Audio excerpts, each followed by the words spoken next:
Welcome to the Fantasy Champions Fantasy Football Podcast. Here's your host, Morgan Colby and Rick Lemon. What's going on, Fantasy Champs? My name's Morgan Colby. I got Rick Lemon with me, as always. Poppin' Rick. What's up? Pretty excited this week. I hope I got a home league victory. I need Amari Cooper to not get 38 points. You'll find out on the Thursday show or the Starts and Sits show how that went. Since Jacoby Brissett is the quarterback, I don't think that'll happen. You know, so every time something like this happens, like if I'm winning or losing, I always like to check history, check precedent, and be like, has this happened before for this player? Right.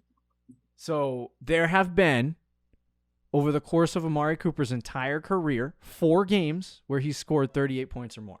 One was with the Raiders back in the day. 44 points he had. So it's possible. I feel like if you're going to have one of those massive games, like A.J. Brown had 3 touchdowns, it'll happen within the first 2 quarters. It'll be like... Well, you'll know it's possible early on. Yeah, he might not get the total. Like if at halftime he has 7 points, it's most likely not happening.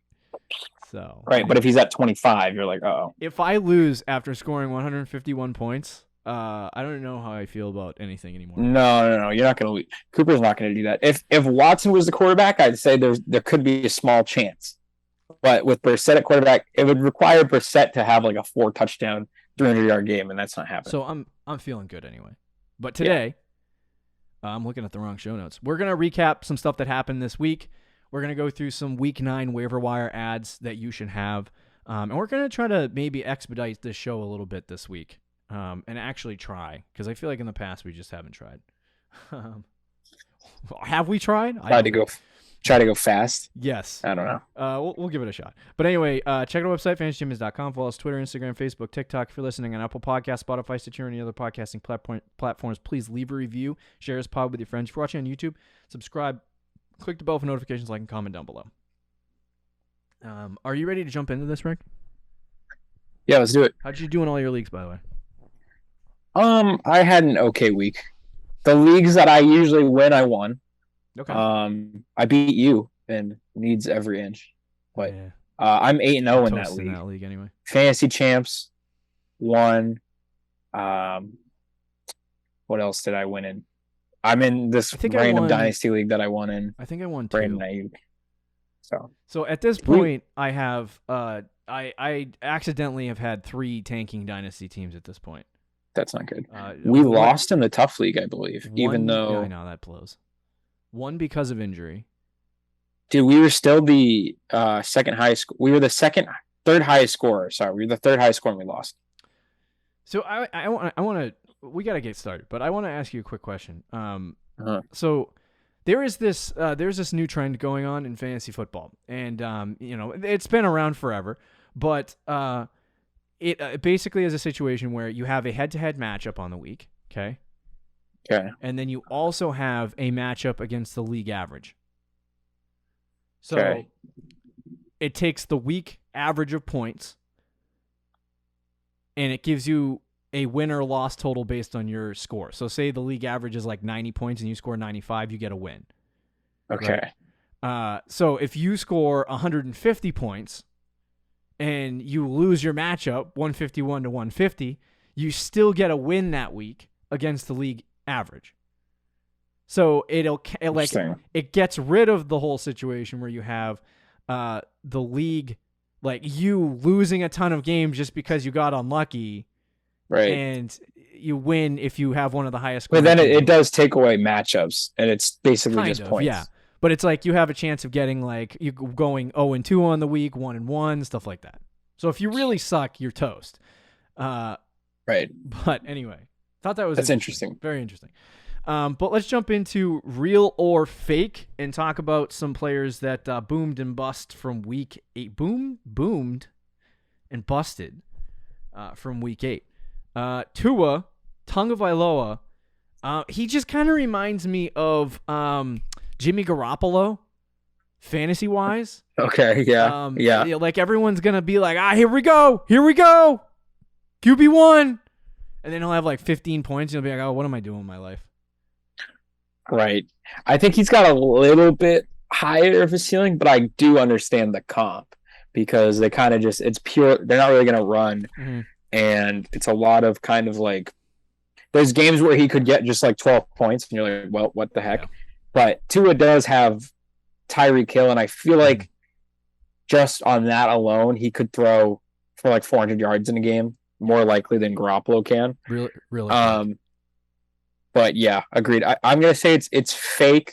It was against the Lions. Won't be having I loved Tua going into this week because of his matchup. Yeah. But it's gonna be matchup dependent. Jalen Hurts, obvious. Kyler Murray finally giving a good performance, QB3. Dak Prescott, 26 points, QB4. Good performance for him. Justin Fields, 3 weeks in a row.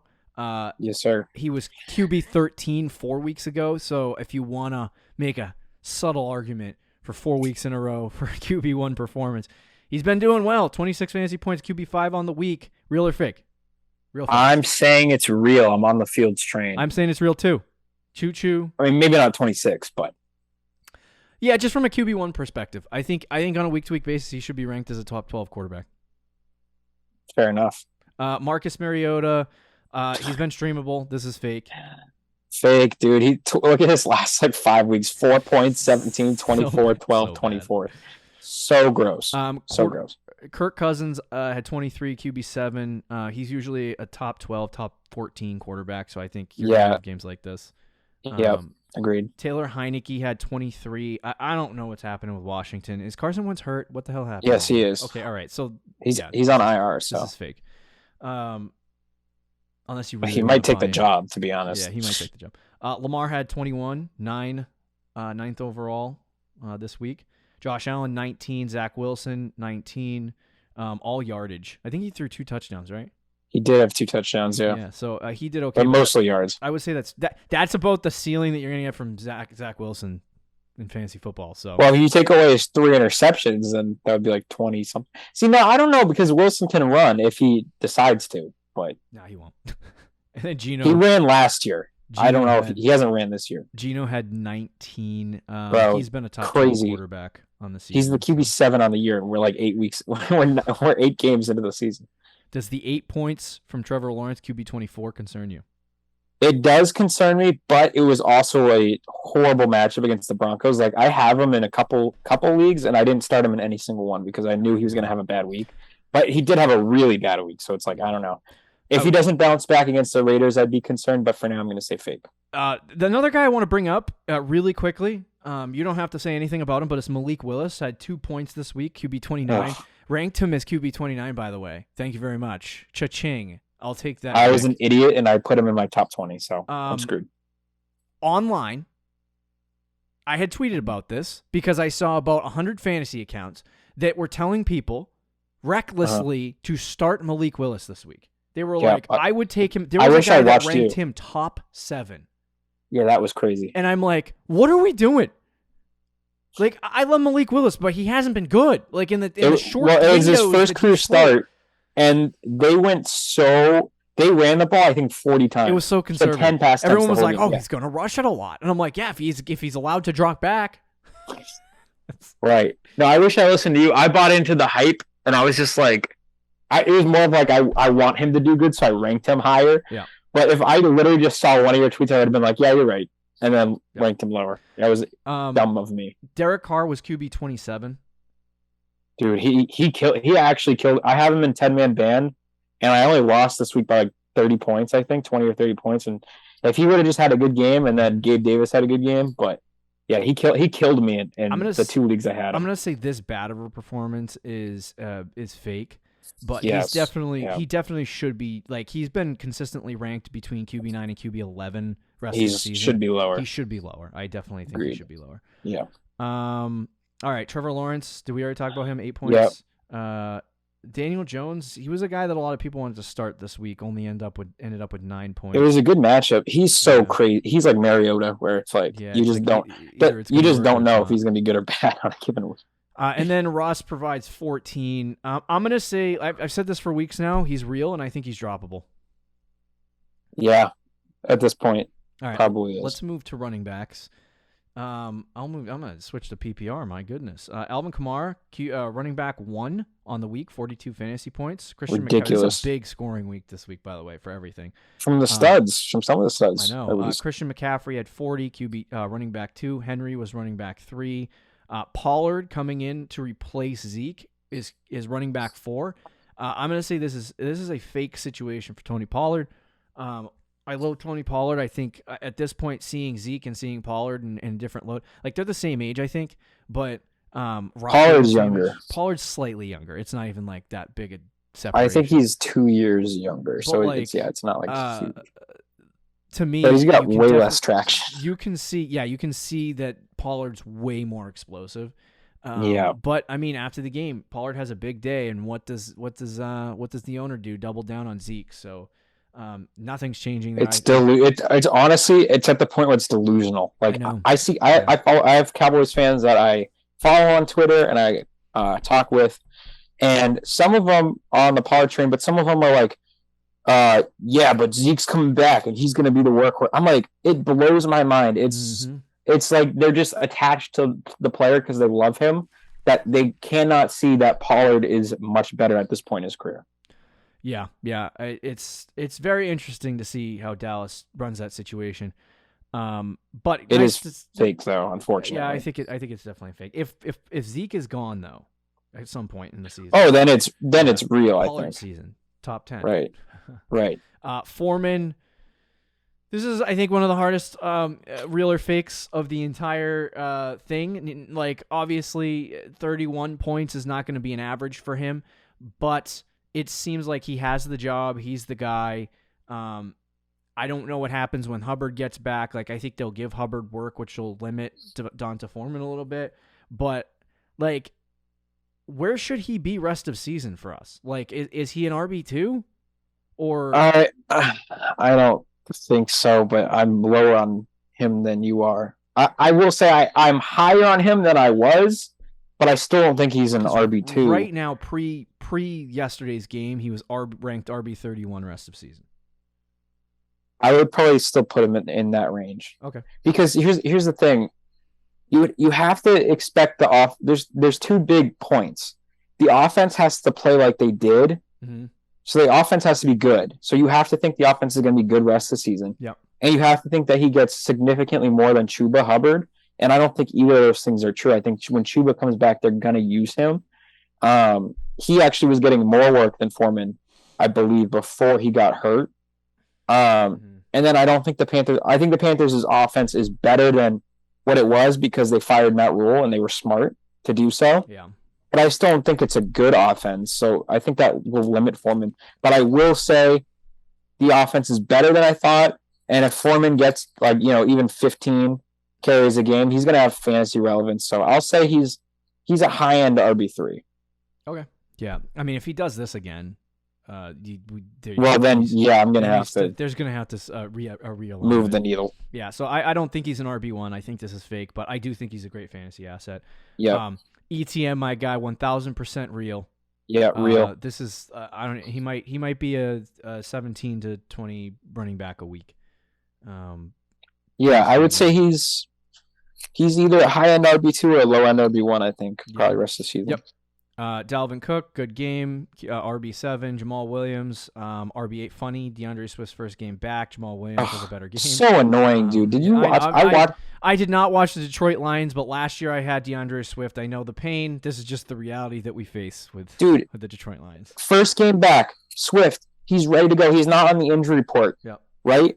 And he goes in a 50-50 split, and he has 10 touches for the whole game. Still gets 14 fantasy points because he's DeAndre Swift. Mm-hmm. But has 10 touches. It's ridiculous. It's so dumb. I hope Dan Campbell gets fired. I know the city loves him. I know he's like a woo guy, but he's an awful head coach. He's brutal. He's one of the worst head coaches in the NFL. Wow. He sucks. He doesn't know how to manage players. He has the worst game plans in the league. Their defense blows. A lot of it is on him. He sucks. I'm sorry, but he sucks. There you go. He's a likable guy, but he sucks. That's your rage from... It is. It's so brutal. I'm sorry. I honestly think it's like if you watched what's it called? Hard Knocks. Hard Knocks. as a coach, you're totally quantified in saying he sucks. But I think the Jamal Williams thing is because he seems like, I don't think I saw Swift once on that show, but I saw Jamal Williams about 1,000,000 times. I saw them both. I watched the show. I watched the whole show. He is like clearly a leader and a vocal leader on that Yes, football team. and that's fine. And he should have a role in the offense. I don't deny that. But he should not be. He should not be getting more touches than DeAndre Swift. Because he's a likable guy. With that being said, RB8 is a fraud. Like, I don't think Jamal Williams does that. Yes, it is a fraud, but I don't know. This is not Nick Chubb and Kareem Hunt. Number 9 is Ramondre Stevenson. I think at this point, Stevenson actually gives the Patriots a little bit more flexibility because I actually think workhorses in the NFL, this is a stupid thing that NFL coaches are doing now where they're splitting between 2 backs because we know what you're doing. We can see what you're doing, you big bunch of oafs.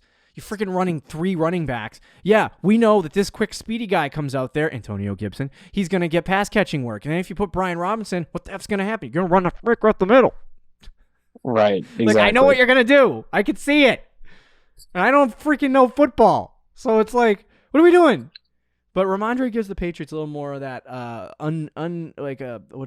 uncertainty for the defense where they're like, are they going to pass it to him? Are they going to run it with him? I think he's a new guy. Damian Harris kind of looks like a shell right now. I think Harris might be traded before the deadline, to be honest with you. That might happen on Tuesday. But he's a Mac Jones guy. So I don't know if they're going to – he's friends with Mac. With that being said, this is real, right? Yeah. I mean, Stevenson, I wanted to draft him so bad I didn't. Mm-hmm. It's real. I don't know if he's 20 points every week, but he might because of his passing game work. So who knows? But it's real. Gibson is back. RB10 got a little bit more work this week, scored some touchdowns. I'm not going to go so far as to say it's real. I do think that he should probably be ranked in the low-end RB2 range at this point. Brian Robinson blows. Yeah, Gibson's only valuable in PPR leagues. And, he still only had 7 carries, so, he's going to have to get a touchdown every week. But he's still, a flex. I would say he's still a flex. Yeah, I agree. Aaron Jones should be here, RB11, and then the final top 12 running back we have is Tyler Algier. Atlanta almost saved my week.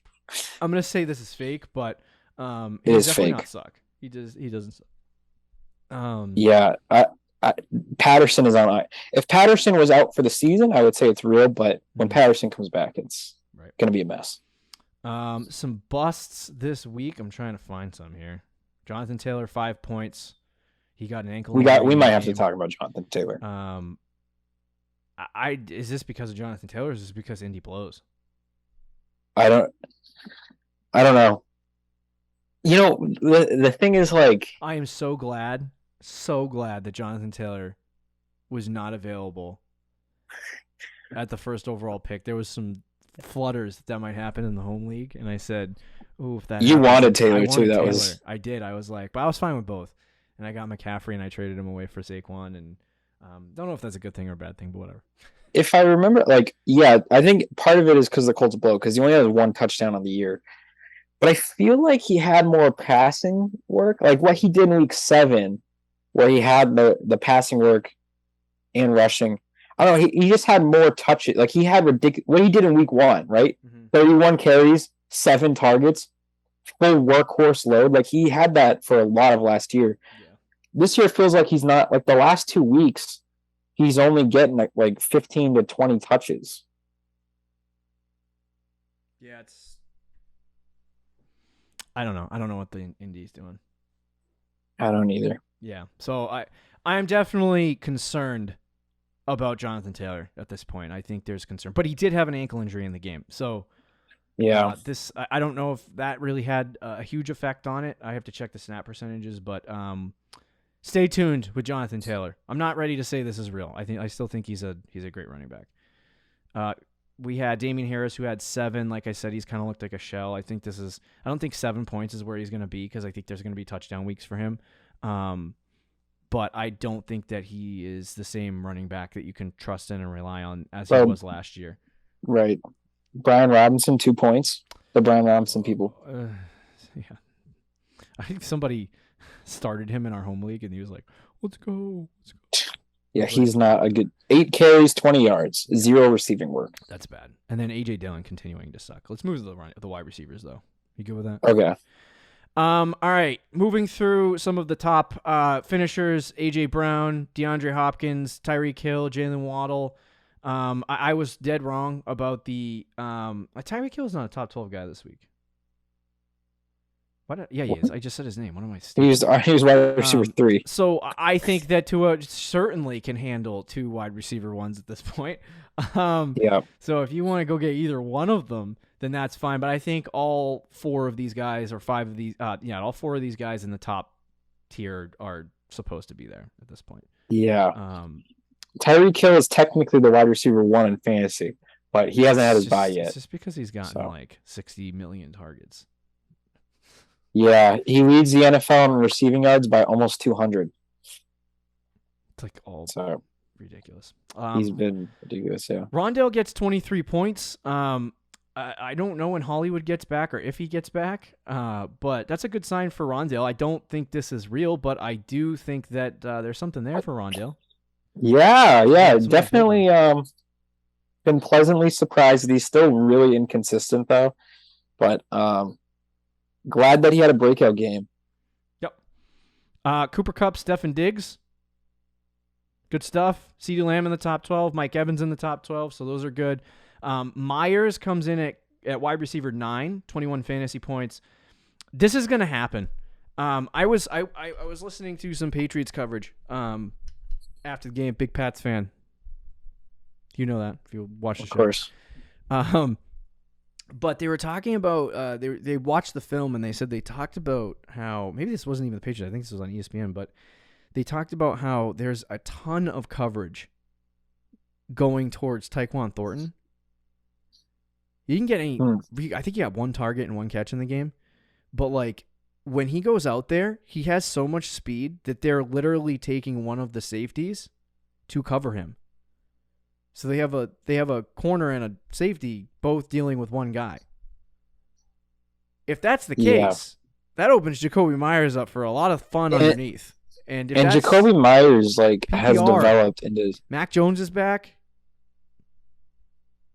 Top 15 wide receiver, maybe? Top 20? In PPR, top 20, absolutely. And he's borderline top 15. I think he's developed not only does Thornton open things up for Myers, but he's developed, and I was wrong because I liked him last year and I thought he had developed into a nice player. Yeah. Now I think he's developed into a great player. I think Jacoby Myers is a really, really good in the real NFL. He's a really good wide receiver too. And he's an excellent slot receiver. He's a smart player. And he's very how many drop passes do you ever see Jacoby Myers? There's players in the Patriots that drop passes, but it's usually not Jacoby Myers. He's just really, really solid in the role that he's in, and he's a PPR machine because he gets a lot of receptions. Yeah. Yep. Agreed. Brandon Ayuk, number 10 at wide receiver position. We're gonna do a fire round for the rest of this because we really have to finish it. But Brandon Ayuk gets 20 points this week. I mean, the guy has been a man on a mission for the last no Debo this week, but even the last 2 weeks. It's just been crazy. And somebody's trying to make me feel like I regret. I forgot that Debo was not there. Thank God. Makes me feel a little bit better. But I did trade Debo away in a trade to get Cortland. Yeah, that was a great trade. Freaking I feel like it's a good trade for both sides, but freaking Sutton's been murdering me the last 3 weeks, so I'd like to have Ayuk back. Yeah. Well, I don't feel like Ayuk. I kind of came out of nowhere. Nothing has changed, and all of a sudden he's getting 20 points a week. Yeah. But before he was getting 8 points a week. It doesn't really make any sense. Yeah, it is touchdowns, but he's also getting way more. He was getting 3 targets, 4 targets, 8 targets, and last 3 weeks 11, and then this week 6. But he had the big play. So is this real or fake? Because I think he's a wide receiver too. Or at least he should be. I think it's kind of fake because I don't think that in the offense that he's in, he's going to be getting touchdowns every single week. Yeah. But it's a weird. He's a weird in between real and fake. But I'll say fake. Okay. But he's decent still. Okay.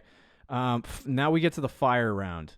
We're gonna fire round tight ends and fire round the busts. Okay. There's one guy we have to talk about for receiver. Bateman. Okay, he's one of them, but Fake. uh, No, yeah, he's hurt. This is real. It's over. Like, I don't think Bateman as a wide receiver top 24 is even available anymore. I think he's in the 30s or 40s. It's really sad because I think when he plays, he's pretty good, but he just can't stay healthy. Mm-hmm. So it is real in that sense. Devontae Adams, 1 catch for 3 yards. He did not get hurt. I think that was the entire Raiders offense being just garbage on the week. But Adams has not been great this year. Could have told you that. Yeah, you lose Aaron Rodgers. Could have told you that.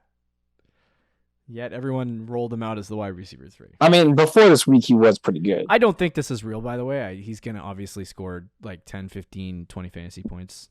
Like, he should be expected to do that. But that whole Raiders team is a complete mess. Derek Carr sucks. Disaster. Josh McDaniels, I don't know if he knows how to coach an NFL team. I don't know what's going on there. Some other guys that busted: Hunter Renfrow. We more got Raiders. Cortland Sutton. Dude, so are you as a Cortland Sutton owner? And I have him in. I'm not out yet. League of Ordinary Gentlemen Dynasty. I'm not out yet. I am trying to trade him, but I'm not out yet. I am concerned, but I think like he had Brett Rypien last week. He had a bad game the week prior. And then they had a weird London game this week. So that's about as much as I can box him out of it. If he has another bad game next week, then this is just Cortland Sutton and he blows. Well, so the way I look at it is like he's allowed to have 1 bad game, right? Yeah. And then against the Jets, he has Brett Rypien. Okay, so I give him a pass on that. But you do it 3 weeks in a row. Yeah. I personally am getting a little concerned. I'm not out on him either, but he has dropped in my rest of season rankings. Yeah, definitely. I'm still saying it's fake, but it is fake. It is fake, but he does it 1 more week.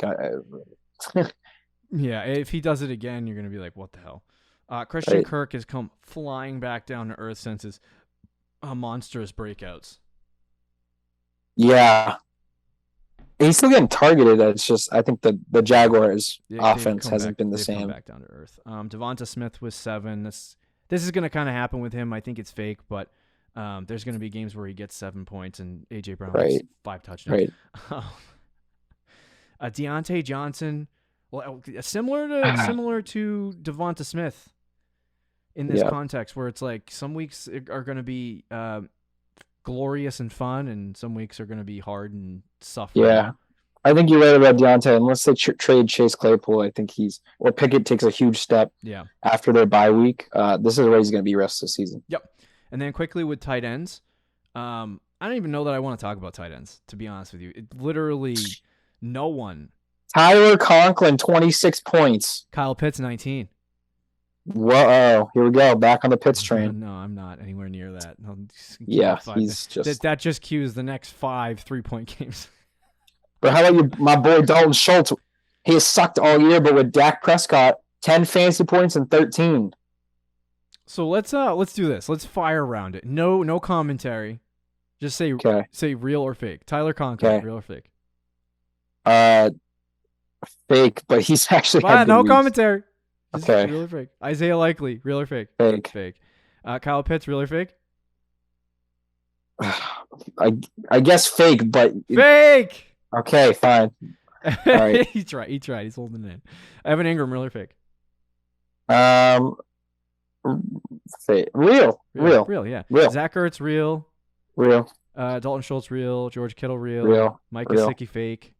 Fake. Greg Dulcich, real. Dallas Goedert, real. You like Greg Dulcich, real? Real, bro. Look at he's played 3 games. Look at his stats. The rookie tight end from this year. TJ 12 points. Hawk is real. And then real. Is real. Any busts that you see here?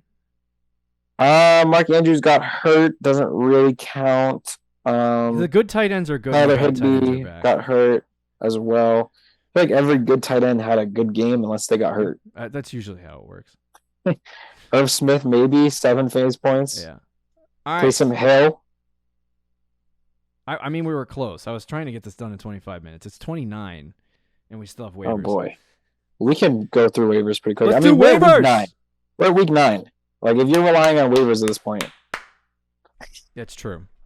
But it's good content. You need to make these decisions. Justin Fields definitely got to be picked up. Yes, Fields should be rostered. So give me 100%. one stream and give me one young quarterback that you think should be picked up, or a quarterback that you think as rest of season startableness. So I will give you to talk about Fields. I'll give you another one. Fields, I love you, baby. Deshaun Watson. I would consider I wanted to trade picking for him up. I wanted to trade for him because in our home league, somebody drafted him. He's on the IR slot, even though they already have a quarterback. Why do people do this in home leagues with the one quarterback leagues? You people holding two. Now, I have a strategy. I have a strategy because I have Derek Carr. So I held Justin Fields until the inevitable breakout. Anyway, sorry. No, you're good. I get having him on the team all year makes no sense. But if he's available in your league at this point, I think he should be picked up. He's only a couple weeks away from playing.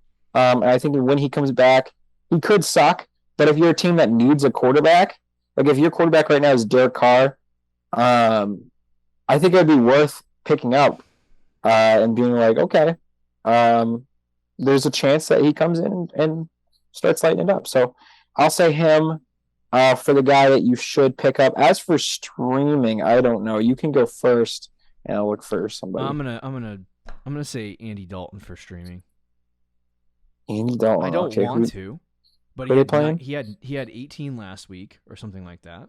17, 18, and the week before he had 30, 29 or 30. So that's pretty good. But he has a good matchup against Baltimore, so I would be okay with streaming him. Outside of that, I'm not really like, holy crap, that's just the wasteland of quarterbacks. Oh my gosh, yeah, I know. I'm just looking at the guys that you could potentially stream, and they're all bad. Yeah. Maybe Ryan Tannehill against Kansas City. If he's in, that's not a bad one. But it's still really gross. Mariota against the Chargers. Him again. I don't think it is. Was it just a sickness? It wasn't an actual injury? It was an illness. Yeah, okay. So he ankle/illness. Yeah, okay, Tannehill versus Kansas City is a good one. Yeah. All right. You want to talk about the running backs? You just begging to talk about quarterbacks still? No. Okay. Running backs. Right. Okay. So running backs are very interesting. Right now, I don't typically like to bring up guys that have been put into the 50-plus owned percentage box on this show. But Tyler Algier, 54%, so he's right at that threshold. He should be rostered. I think he should be rostered just as much as Donta Foreman should be rostered. And I wouldn't say Chuba. Chuba, get out of here. But, if you have a starting running back in the NFL who gets a majority of the work on a bad offense, they should still be rostered, and they're still startable on certain weeks. Saved Rick's week this week, even though he lost. So it didn't actually save him. It didn't actually save him, but he had lost Breece Hall, and now he has Tyler Algier for 17 this week. But I think he's a good roster. You have to have him on. That's a must pick up. Like if you have waiver budget left, I would put a good chunk of it on Algier to get some depth at the running. Here's one problem. Cordell Patterson comes back this week. Oh, why do you do this, Cordero? So right, I don't know. Less waiver budget. Didn't know that. You should still be rostered, but yeah. I think Chuba should be rostered. Yeah. No, I know it's gross, but he was getting a lot of work before he got hurt. I don't know. After that's so gross. I'll give you a name that's not on this list that I would definitely not put waiver.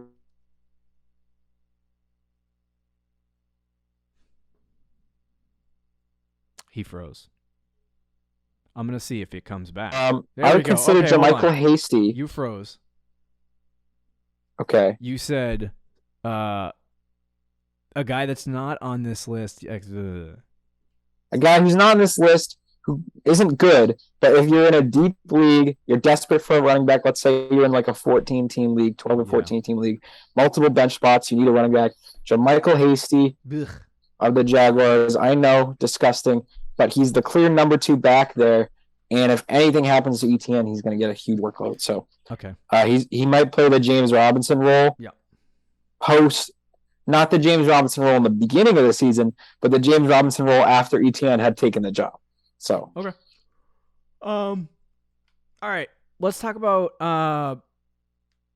you know what? I was gonna move on, but I do want to mention Kyron Williams. Sure, That's one I thought about too. Henderson sucks, and Cam Akers is. He's also injured. I think he was limited this week. So, I think when Kyron Williams comes back, they before he got hurt, they were planning on giving him all of the Cam Akers work in game 1, which wasn't a lot. But that Kyron Williams is going to be the second running back. So if he comes in and he has any success, he could easily overtake Darrell Henderson for that backfield, and you could end up having the running back on the Rams. So I would roster him, hold him out, and see what happens this week. Any other running backs? Nope, we can move on. Okay, wide receivers. Very interesting list. Number 1 obviously has to be Kadarius Toney, but he's owned in 55% of leagues. So, if he's available, probably already. If he's available and he wasn't picked up, I would dump all of your waiver budget on him. Pick him up. That's probably my number 1 pick. Some of these guys are on this list that are definitely rostered. So it's like I'm not even going to bother mentioning. Like they have Mooney and Garrett Wilson. Those guys are 100% already on teams. Yeah. I would say Romeo Doubs, whatever you want to say. He's so under 50% rostered still. He had 16 fantasy points this week, 15 fantasy points. He had a good week. Christian Watson continues to get hurt on like every single game. He got a concussion on the first touch. I put him in my DFS lineup. Still won $2, so I'll take it. Mm-hmm. But I would have won more. But first play, Christian Watson gets a concussion. I was like, "Are you kidding me?" He's already been injured like 3 times this year. He's an injury prone. It feels like he's just an injury prone player. Yeah, he's gonna miss time. Sammy Watkins is irrelevant. Randall Cobb is still injured. He is the main guy in Green Bay. I think they're gonna trade for a receiver, but even so, he's gonna be at least the clear number 2 option there.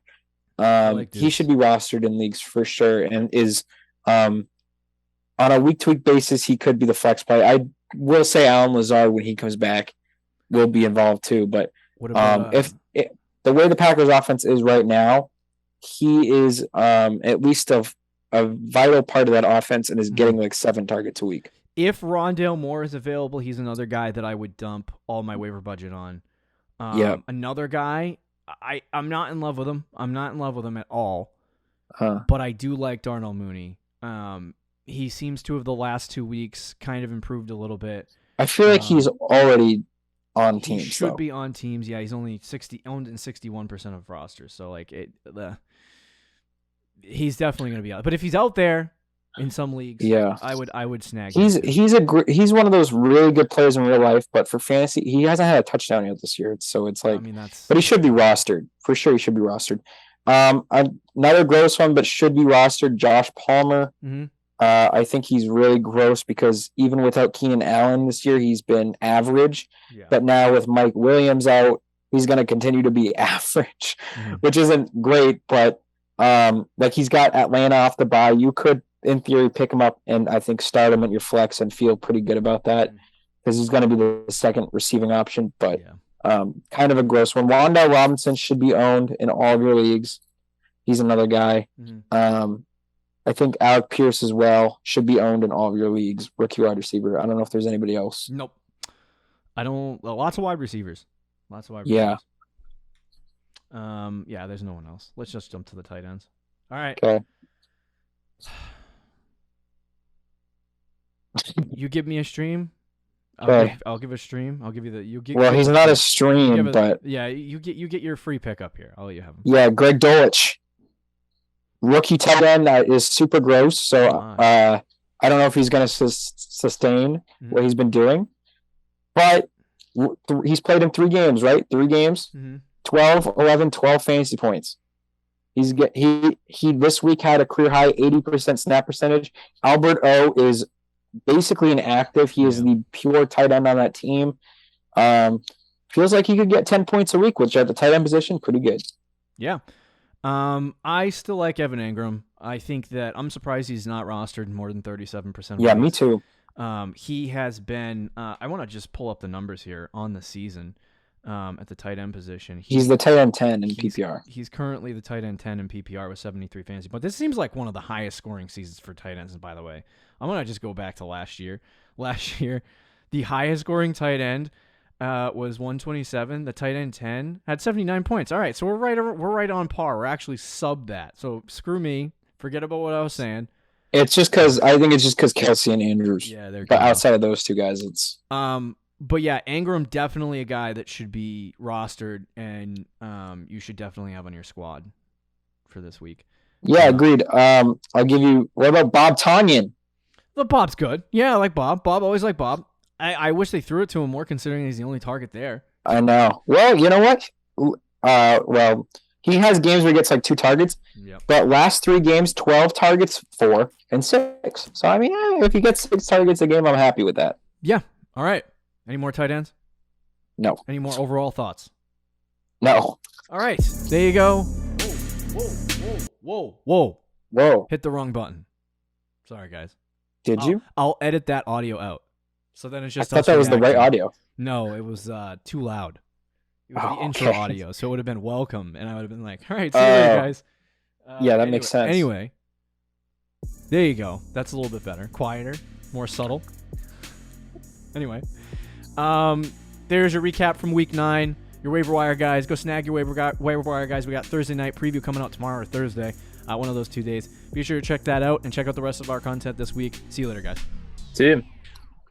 Thank you for listening to the Fantasy Champions Podcast. Make sure you subscribe on iTunes and YouTube and follow us on Twitter @TheFFChamps.